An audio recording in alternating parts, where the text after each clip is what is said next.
Assalamualaikum warahmatullahi taala wabarakatuh. Bertemu kembali pada PD pembelajaran kajian kitab kuning.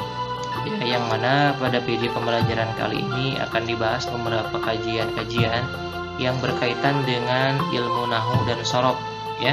Yang mana pada PD pembelajaran kali ini akan sedikit dibahas beberapa pengertian-pengertian tentang tata cara mengi'rab sebuah kalimat, ya, baik itu dalam Al-Quran ataupun dalam tulisan-tulisan huruf Arab yang ada di kitab-kitab kuning. Langsung saja tanpa berlama-lama lagi, kita langsung ke pembahasan yang pertama. Nah, pada video pembelajaran kali ini akan dibahas beberapa pengertian ataupun beberapa cara mengi'rab sebuah lafaz Bismillahirrahmanirrahim, ataupun bahasa santrinya itu disebut i'rab, ya. Bagaimana cara mengi'rabnya sebuah lafaz Bismillahirrahmanirrahim. Nah, dalam video pembelajaran ini akan dibahas cara-caranya seperti apa. Langsung saja tanpa berlama-lama lagi, kita langsung mengi'rab sebuah lafaz Bismillahirrahmanirrahim. Cara mengi'rabnya yaitu di sini lafaz bismi, ya. Dalam lafaz Bismillahirrahmanirrahim, bismi di sini disebut sebagai al-ba'u harfuz zarin. Nah, ba-nya di sini disebut sebagai huruf jar ataupun huruf JR.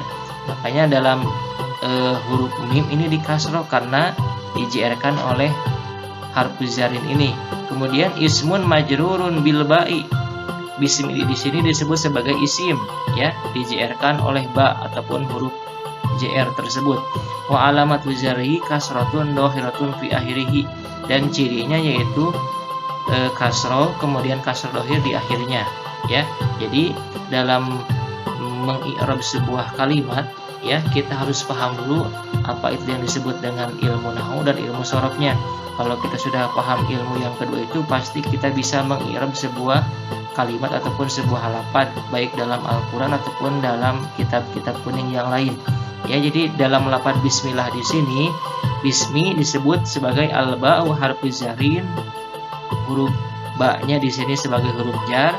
Kemudian di sini bismi di sini disebut sebagai ismun majrurun bil ba, isim yang di-JR-kan oleh ba. Dan wa alamatu di sini cirinya adalah kasroh dhahir di akhirnya, ya. Ini dalam lafaz bismi. Kemudian yang kedua pada lafaz Allahi, ya. Pada lafaz Allahi cara mengi'rabnya seperti apa? Di sini bismi di sini sebagai mudhof, Allahi disebut sebagai mudhof ilaih, ya. Wa huwa majrurun bil mudhof wa alamatu jarhi kasratun dhahiratun fi akhirih, ya. Jadi lafaz Allahi di sini disebut sebagai mudhof ilaih dari lafaz bismi. Makanya bismi mudhof, Allahi mudhof ilaih, ya. Di sini posisi lafaz Allah karena hukum mudhof ilaih itu harus dibaca jar, ya. Bismi mudhof, Allahi mudhof ilaih. Ini cara mengi'rab sebuah kalimat dalam lafaz Bismillahirrahmanirrahim. Kemudian yang ketiga, dalam lafaz Ar-Rahmani bagaimana cara mengi'rabnya? Yaitu cara mengi'rab lafaz Ar-Rahmani. Ar-Rahmani di sini sebagai na'tun awwalun, disebut sebagai sifat yang pertama minallahi dari lafaz Allah, wa na'tun majrurun wa alamatu zarhi kasratun dhahiratun fi akhirih, bahwa lafaz Ar-Rahmani di sini dalam lafaz bismillah di sini disebut sebagai sifat, ya. Sifatnya Allah itu Ar-Rahmani, ya. Di sini Ar-Rahmani disebut sebagai sifat yang pertama minallahi dari lafaz Allah, wa na'tun majrurun dan sifat yang di-JR-kan, wa alamatu zarhi kasratun dhahiratun fi akhirih, dan ciri zarnya adalah kasrah dhahir di akhirnya. Makanya dibaca Ar-Rahmani, disebut sebagai sifat dari lafaz Allahi, ya. Kemudian yang terakhir pada lafaz Ar-Rahimi, cara mengi'rabnya seperti apa?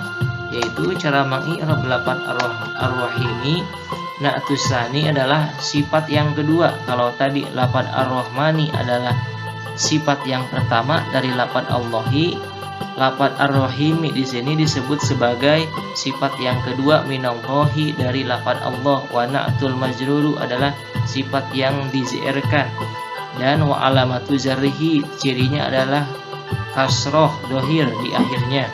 Makanya bismi tadi di awal, ya, Kita ulang kembali lagi ke awal, kita flashback ke awal, ulang satu persatu bahwa huruf ba pada lafaz bismillah ini disebut sebagai harfuz zarim, ya. Makanya dibaca mi, bismi.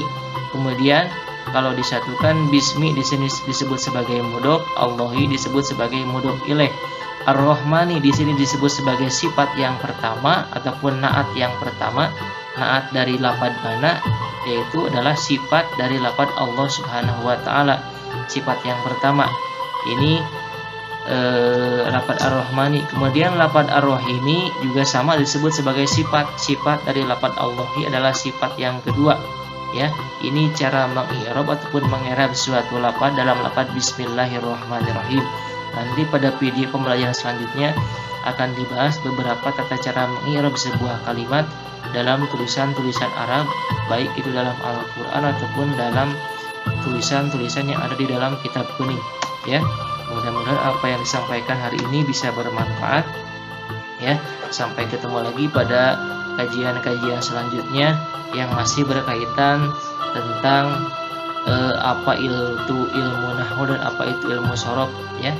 Diakhiri dulu dengan assalamualaikum warahmatullahi wabarakatuh.